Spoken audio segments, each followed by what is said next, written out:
সকলকে শুভেচ্ছা ও স্বাগতম। তো তোমাদের নবম শ্রেণীর ডিজিটাল প্রযুক্তির ষান্মাসিক সামষ্টিক মূল্যায়নের প্রশ্ন ইতিমধ্যে আমরা পেয়ে গিয়েছি। তো প্রশ্নটি হচ্ছে, তোমাদের যে প্রকল্পের নাম তা হচ্ছে সাইবার নিরাপত্তা বিষয়ক সচেতনতামূলক তথ্য উপস্থাপন। ডিজিটাল প্রযুক্তির ব্যবহার বৃদ্ধির সাথে সাথে এর নিরাপত্তা ঝুঁকিও ক্রমাগত বেড়ে চলেছে। এলাকার সাধারণ নাগরিক যারা এ ব্যাপারে সচেতন না, তারা বিভিন্ন সময়ে নানামুখী সমস্যায় পড়েছেন। মোবাইল বা অন্য যে কোনো ডিভাইস ব্যবহার তেমন নিরাপত্তামূলক ব্যবস্থা না থাকায় এলাকার লোকজন প্রায়শই সমস্যায় পড়ে ব্যক্তিগত, আর্থিক এমনকি সামাজিক সমস্যায় পড়ছেন। এই বিষয়ে স্থানীয় লোকজনের মাঝে সচেতনতা বৃদ্ধির জন্য তোমাদের এগিয়ে আসা জরুরি, যার একটি চেষ্টা এই প্রকল্পের মাধ্যমে শুরু করতে হবে। সেজন্য তোমাদের বিদ্যালয়ের বার্ষিক সম্মেলন বা অনুষ্ঠানে সাইবার নিরাপত্তা বিষয়ে স্থানীয় নাগরিকদের মাঝে সচেতনতা তৈরির প্রস্তুতির লক্ষ্যে 4 জনের দলগত একটি সৃজনশীল উপস্থাপনা প্রণয়ন করতে হবে। এই উপস্থাপনায় যে বিষয়গুলো তুলে ধরতে হবে তা অবশ্যই হতে হবে শুধুমাত্র তোমাদের এলাকার নাগরিকদের জন্য সাইবার ঝুঁকি সম্পর্কিত নিরাপত্তা বিষয়ক। বিভিন্ন উৎস থেকে তথ্য নিয়ে তার তুলনামূলক বিশ্লেষণ করে কোন কোন ঝুঁকিগুলোর জন্য নিরাপত্তা কৌশলসমূহ তোমাদের উপস্থাপনের জন্য বিবেচনা করবে সেটা বাছাই করতে হবে। আচ্ছা, তো এখানে মেইনলি কিভাবে করতে হবে, আমরা কাজের ধারাবাহিকতাতে চলে যাই।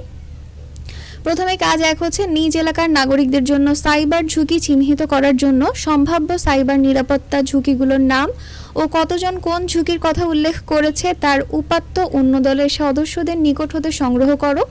কাজ 2 হচ্ছে ঝুঁকিগুলোকে 1, 2, 3 ক্রমানুসারে রূপান্তর করে সংগৃহীত উপাত্তের ভিত্তিতে নিচের নমুনার মতো স্প্রেডশিটে উল্লেখ করো এবং করে ফর্মুলা ব্যবহার করে শতকরা কতজন কোন সাইবার নিরাপত্তার ঝুঁকি চিহ্নিত করেছে এবং শতকরার জন্য একটি বার বা চার্ট বা একটি পাই চার্ট তৈরি করো। 3 নাম্বার কাজ হচ্ছে এই চার্ট হতে সিদ্ধান্ত নিতে হবে যে কোন কোন সাইবার ঝুঁকির জন্য তোমাদের এলাকার নাগরিকদের সচেতনতা প্রয়োজন।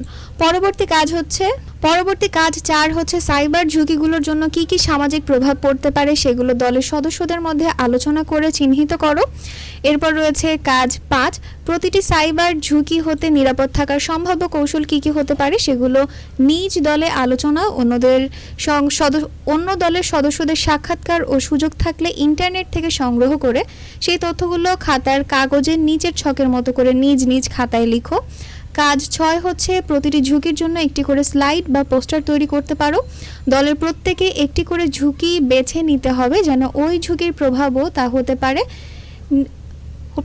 তা হতে নিরাপদ থাকার কৌশলসমূহ তথ্য নিয়ে স্লাইড বা পোস্টার তৈরি করতে হবে। 7 নম্বরে বলেছে কাজ 7, সকল তথ্য, ছবি, চার্ট, ইনফোগ্রাফ, ভিডিও, সাক্ষাৎকার ইত্যাদি দিয়ে একটি ভিডিও ডকুমেন্টারি এডিট করার ক্ষেত্রে নিচের সফটওয়্যারের স্ক্রিনশটে ভিডিও এডিটিং টুলগুলো ব্যবহারের ধারাবাহিকতা চিহ্নিত করে সংখ্যার ক্রমানুসারে চিহ্নিত করে দেখাতে হবে। সেই ক্রমানুসারে ভিডিও এডিট করার ধাপগুলো ফ্লোচার্ট নিজ নিজ খাতায় উল্লেখ করো। তো তোমাদের প্রশ্নটি দেখিয়ে দিলাম, আমি খুব শীঘ্রই এর উত্তর দেওয়ার চেষ্টা করব, তো আমার সঙ্গেই থাকবে।